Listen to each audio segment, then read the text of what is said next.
In our last episode, the hateful hatfuls had just fired a cannon named Little Orby at the house belonging to Polonius Floy.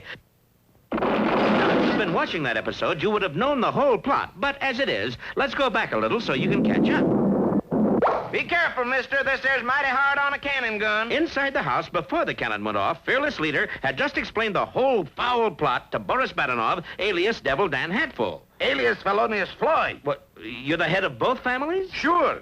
But that way you can't possibly win. I always look on the bright side.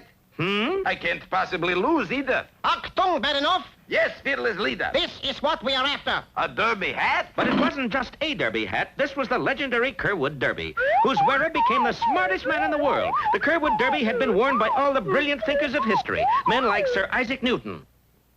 I say, that apple bashed my bowler. That proves the theory of gravitation. It had been worn by Galileo. Well, we all know the sun, she goes around the earth. Just like...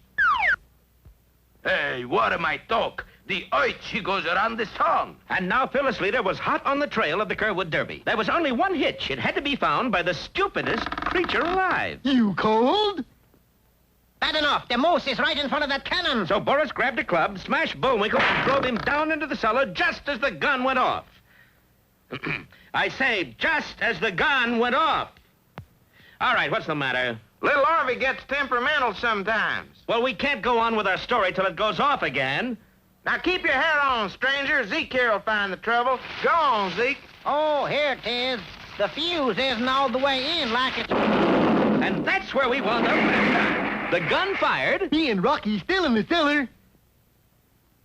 And us up a tree. In the next county. Devil Dan, what be you doing here? I be keeping an eye on you, Ephraim. I'm Zeke. Don't argue about details.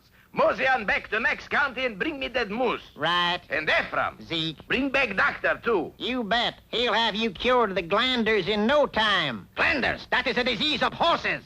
Yep.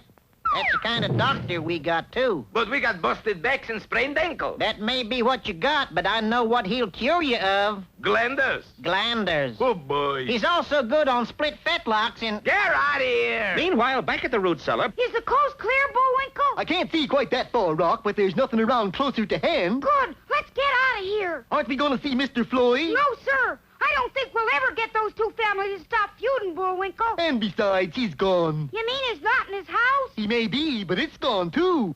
And our heroes dashed off. You know, I wonder whatever happened to that Missouri Meese convention. I think that convention was just a bit of jiggery-pokery. They all are, but only after the business meetings are over. Pretty good, Rock. I said... Rock?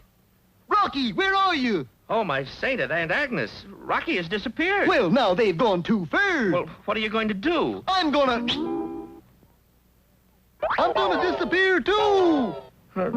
Be sure to see our next episode, The Vanishing American, or No Moose is Good Moose.